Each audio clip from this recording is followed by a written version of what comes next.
Good evening and welcome.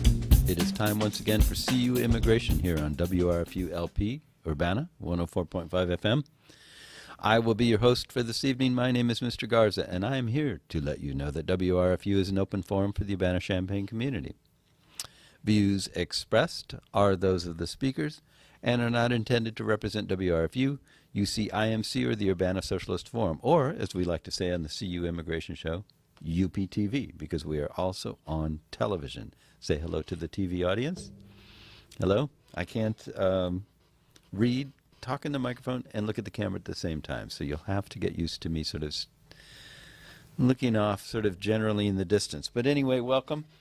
UPTV-ers and WRFU-ers and everybody else. I am happy to be here. It's, let me check something. Okay, let's let that go. All right, never mind. Trying to do too many things at once. Yeah, so anyway, we've had some interesting things going on in the world. And interesting is probably a really bad word for it. How about tragic? How about disturbing? It's hard to even know where to begin.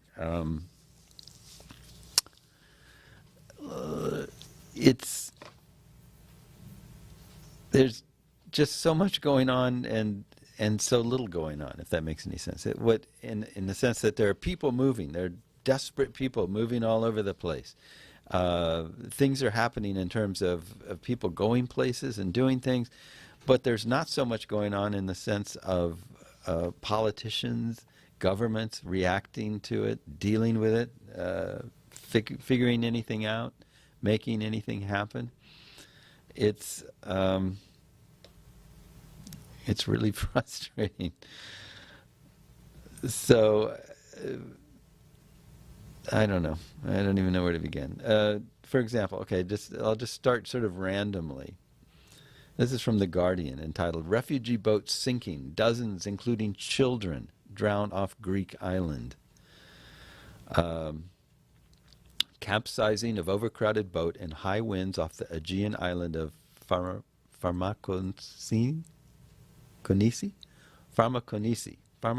sorry. Should have read this before I read it. Comes as Athens calls for more help to deal with growing crisis. At least 34 people, including 15 babies and children, drowned when their overcrowded boat capsized in high winds off a Greek island on Sunday, the latest asylum seeker tragedy at sea. The deaths came as Athens angrily defended its handling of the mounting refugee crisis in Europe and appealed for more help. 4 babies and 11 young children, 6 boys and 5 girls, were among those on the stricken wooden boat when it sank off the Aegean island of Pharmakonisi. I don't know why that's hard. 8 of the victims were found by Coast Guard divers in the hold of the boat. A total of 34 people were found dead, while another 68 were plucked alive from the sea, and a further 30 managed to swim to a beach on the island, according to latest Coast Guard figures. The exact number of those aboard remains unknown, but the Athens news agency said the boat was overcrowded and went down because of high winds in the area. A Greek Navy ship was taking the bodies to Rhodes while the survivors were being transported to Leros.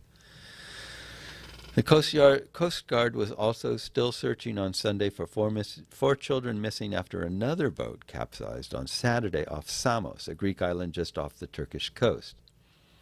The latest tragedies follow the death of a Syrian toddler whose lifeless body was photographed washed up on a Turkish beach last week, becoming a heart-wrenching symbol of the plight of asylum seekers fleeing war. The International Organization for Migration has said more than 430,000 migrants and asylum seekers had crossed the Mediterranean to Europe so far in 2015, with 2,748 dying or going missing en route. The interim Prime Minister, Vasili Tanu, on Sunday branded criticism of Greece, which has been on the front line of the surge of people trying to reach Europe, as unacceptable.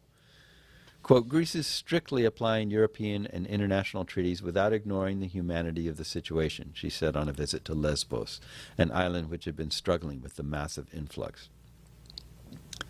The German Chancellor, Angela Merkel, on Saturday called on Athens, already grappling with a deep economic crisis, to make more effort to protect the EU's external borders.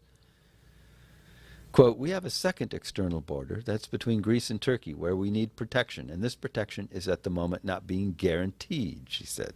Greece needs to take its responsibility seriously. We will also speak with Turkey. But Greece's leftist Syriza party, bidding for re-election in next Sunday's vote, called for external help in dealing with the crisis. We should mourn but also act, it said in a statement, describing the refugee crisis as a wider European and global problem. Our country is, because of its geographic position, a gateway, and it needs to support funds and infrastructure in order to help these desperate people, as it must do. The Marine Minister, Christos Zois, also issued a statement to highlight the daily superhuman struggle of the Greek Coast Guard to save thousands of people, victims of human smugglers. So I started with this story because, we talk about immigration here on this show. That's the primary focus of it.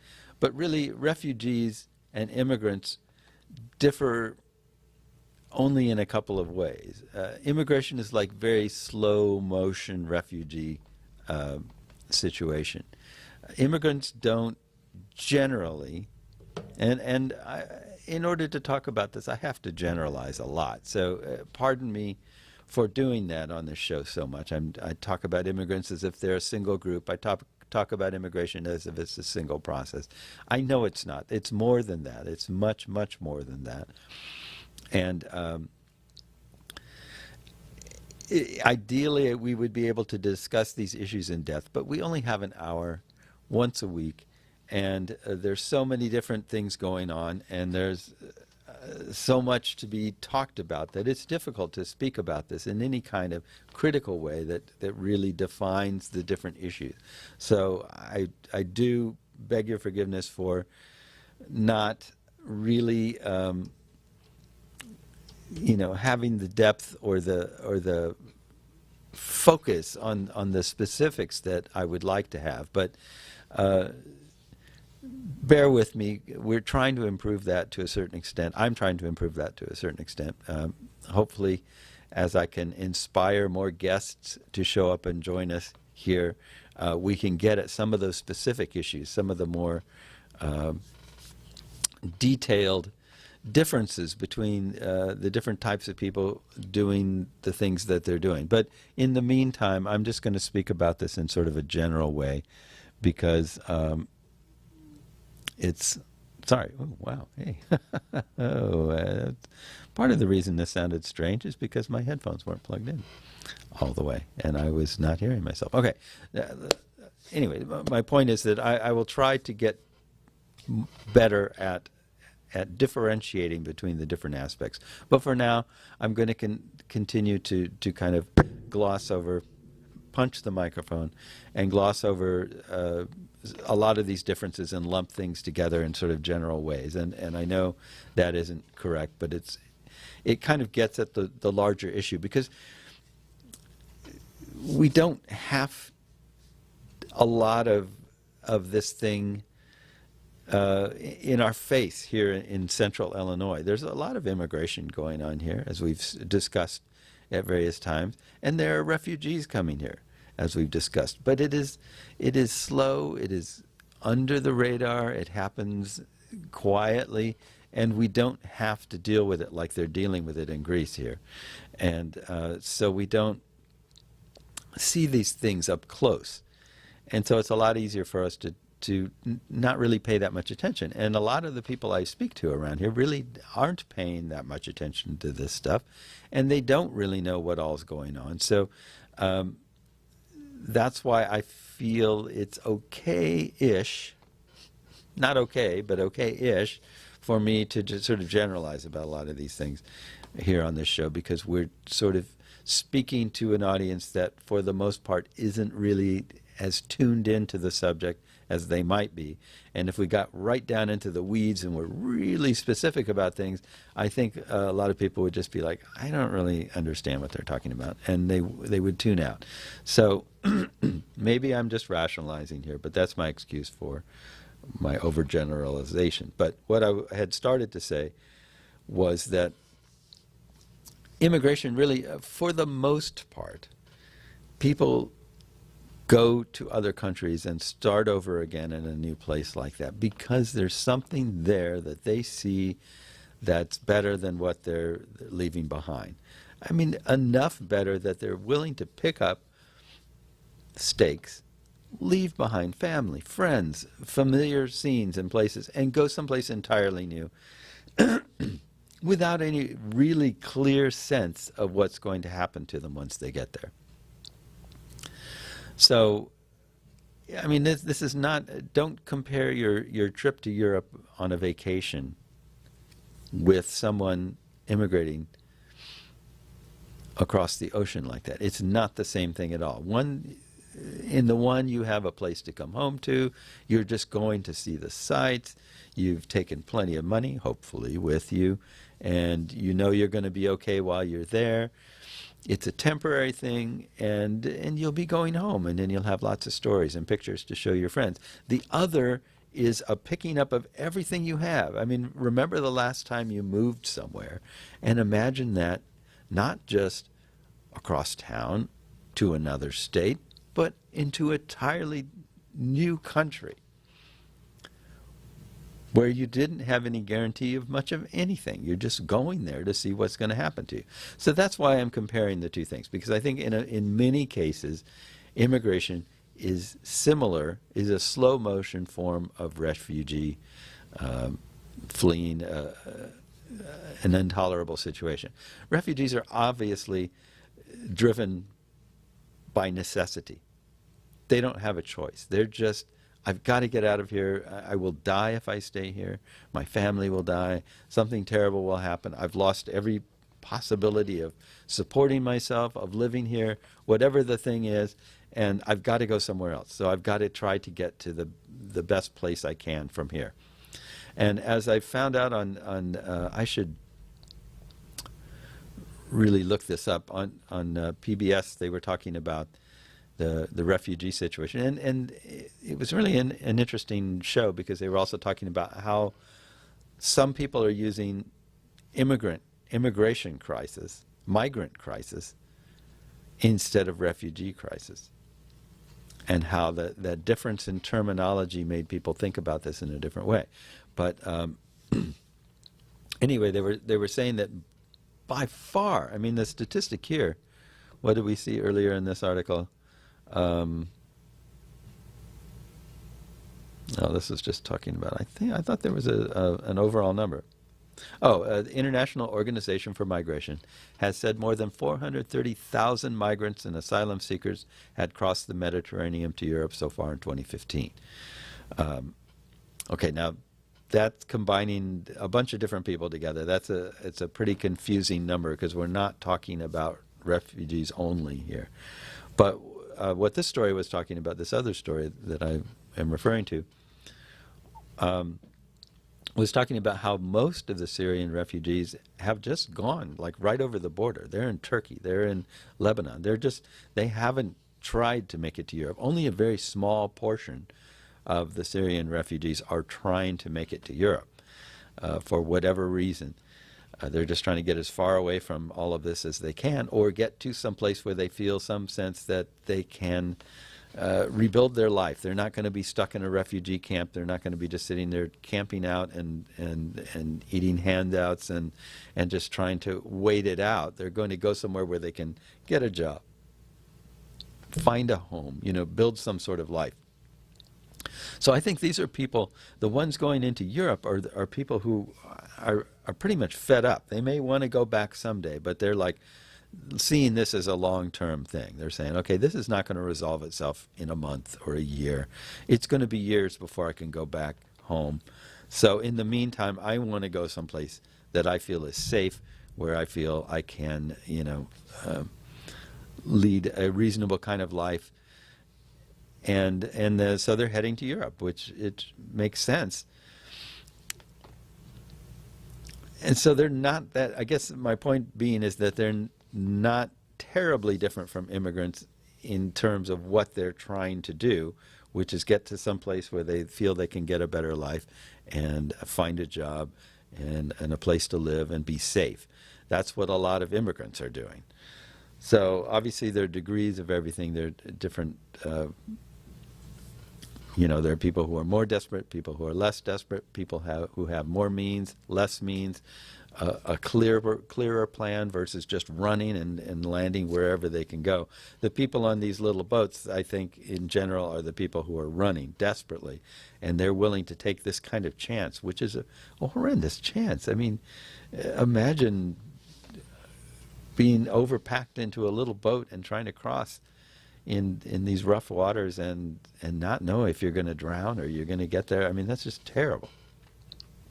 But anyway, I have to call out or point out or whatever Angela Merkel here and say that was just entirely uncalled for. I mean, given Greece's financial problems right now, to sit there and be pointing a finger at them and tell them that they're supposed to protect the EU's external borders is just ridiculous. It's ridiculous and uncalled for. I detest that woman more and more everything I read about her. Sorry. It's really, that's annoying. And speaking of annoying, as long as we're on the subject of horrendous things, how about this? Remember when everybody was walking around saying, je suis Charlie, or whatever that was? Well, all of you people who were saying that and thinking that Charlie Hebdo was some kind of great thing, here's a story for you. Charlie Hebdo publishes cartoon of drowned Syrian toddler Aylan Kurdi. Yeah, how nice is that? The French satirical magazine Charlie Hebdo has published a cartoon about the death of Syrian toddler Aylan Kurdi on the cover of its latest issue. 8 months after the terrorist attacks at the Charlie Hebdo offices in Paris, which killed 12, the magazine has continued to create controversial content. Since the photograph of 3-year-old boy Alain al-Kurdi, who fled with his family from the Syrian civil war but died on a Turkish beach, was shared around the world, public support in Europe for refugees has reached increased significantly. Whoa. Okay, all right, sorry. This must be a translation of something. This is from the Independent in UK. You would think this would have been written in English, but that doesn't make any sense at all.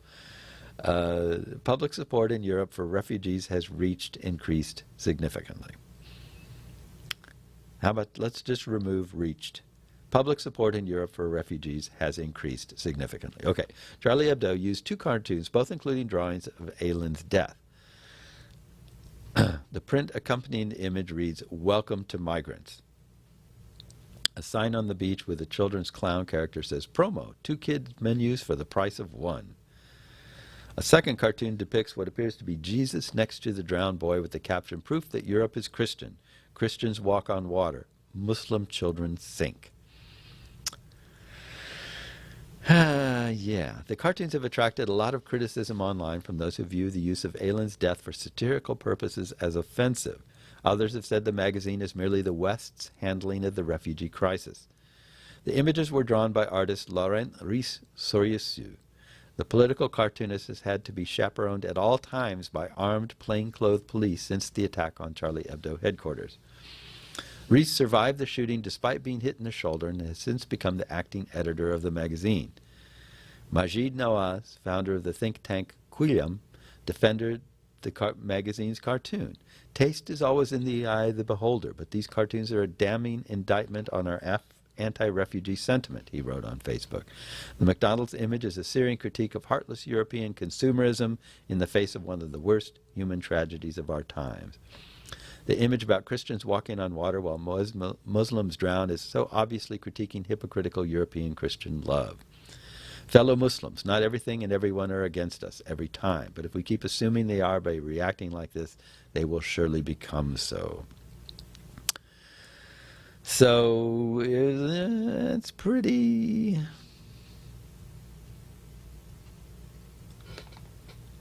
It's offensive, but it's also, I mean, I get what they were going at here. So I guess I'll step back from my critique. My initial reaction was that this is just really bad, but I think I see kind of what they're getting at, and I think it is in very, very, very, very poor taste. But it is defensible at least in content, or at least in intent. Maybe that's a better way of putting it. So yeah, so it's I talk about all this stuff because it's really hard to differentiate the problems of immigrants and the problems of refugees. They are similar in the sense that they're trying to make a place for themselves in some place new, often in a situation where the people that are already there are suspicious, reluctant to accept them, and or outright hostile to them. So it's not an exact comparison. It's not a really great comparison, but it definitely is a comparison that can be made, because there just needs to be a greater sense of humanity everywhere. Certainly about refugees who are desperate. They're desperate. But also about immigrants too, who are sometimes not a lot less desperate than the refugees. Certainly our unaccompanied minors who are coming here are pretty desperate, but also just in need of welcome and understanding and acceptance and just a chance to say, okay, here I am, here's what I bring with me, what do you think? At least give them that much of a chance. Find those things out before you start rejecting, before you just go, no, go away, you're different, you're strange. So here's another thing generally related to the subject. This is from the Times of India, entitled Austria and Slovakia Introduce Border Checks. Yeah. So Austria and Slovakia said they were reinstating border controls on Monday to cope with a flood of refugees, following a similar move by Germany, which warned it could face up to 1 million migrant arrivals this year. Migrant. Okay, see, they're using the word migrant here. Berlin's shock move, which struck at the heart of the EU's passport-free Schengen zone, had an immediate knock-on effect and ramped up the pressure on interior ministers holding crisis talks in Brussels later on Monday. Austria said it would deploy the army to help control the influx of people trying to leave Hungary before it starts arresting illegal migrants on Tuesday, while huge queues of traffic built up on the Germany-Austria border as the checks kicked in. Quote, "We have to pull ourselves together today. If not, Europe will be torn apart," said Luxembourg Minister Jean Asselborn, who is chairing the talks in Brussels on a new plan to redistribute 160,000 migrants. See, they're using migrants here. They're, migrants. Germany admitted that Europe's biggest migration crisis since World War II, with millions fleeing war-torn Syria, Iraq, and Afghanistan, was causing chaos and had forced it to reverse its previous open arms policy. Norwegian politicians are looking into sending refugees to Svalbard, an Atlantic archipelago that is one of the world's most remote areas and is currently inhabited by more polar bears than people. They have asked Svalbard's governor to look into the legality as it falls out of Schengen area. Hungary's Prime Minister Viktor Orban directed hundreds of new policemen to the southern border with Serbia on Monday to help manage record numbers of refugees and migrants trying to enter the European Union. By Sunday, the number of illegal border crossings reached 191,702 this year. Wow, Norwegian politicians are sending refugees to Svalbard, which is inhabited by more polar bears than people. Now, is this the way you deal with a humanitarian crisis? See, where do we have that nobody wants to be? Oh, okay, yeah, we'll put you up here with the polar bears. That sounds good. I don't know. I mean, I understand that you can't just allow yourself, your systems, your procedures, everything to just fall apart. But this is a crisis. This isn't just people going, hey, look, Europe looks good this time of year. Let's go there. These are people that are desperate. Give them something. Okay. So, speaking of desperate, how about this story? As long as you're being mad. Maybe this whole show today is going to be about making you angry. And maybe if I make you angry, I'll make you think you should get involved and you'll want to do something other than just sit there and be angry. I know at times, even though I am trying to do something, I still just sit there and am angry because I feel like, what good is it? It doesn't matter. I'm doing as much as I can, and there's so much more left to do that it just seems like I might as well not even bother to try. And yet, I wake up the next day and try some more. So maybe this is helping. I don't know. I hope so. Anyway, to up your anger meter a little bit, how about this? Immigrant woman could face deportation after she tried to go to the doctor. An immigrant woman who went to a women's health clinic in Texas for her annual OB/GYN exam is now facing potential deportation after the clinic staff turned her over to authorities for allegedly presenting a fake ID. According to the Houston Press, Blanca Borrego went to the Northeast Women's Healthcare Clinic this month for a routine gynecological exam. Borrego was a first-time visitor to the clinic and was hoping to see an OB/GYN there who had previously examined her. She spent nearly 2 hours in the waiting room with her 2 daughters, but when Borrego was finally called into the exam room, she was met not by her doctor, but by local law enforcement authorities. The clinic staff say that Borrego, an undocumented immigrant whose visa reportedly lapsed 12 years ago, used a fake ID when she was filling out her health care paperwork. They alerted the authorities who came to the clinic and arrested her. Just minutes later, Borrego's oldest daughter says she watched her mother being led out in handcuffs. According to her attorney, Borrego is now facing 1 felony count of tampering with a government record after deputies found a fake Social Security card in her purse. Immigrant rights advocates are pointing to the arrest as an example of the ways in which immigrant women, and particularly Latina women who live in Texas, struggle to get the basic health care they need because they're often afraid of going to the doctor. Blanca Borrego's arrest, which took place in the middle of a visit to her doctor, is a tragic reminder of the ways our flawed immigration laws make it difficult for immigrant women and families to live with dignity and health. Jessica Gonzalez Rojas, the executive director of the National Latina Institute for Reproductive Health, said in a statement provided to RH Reality Check.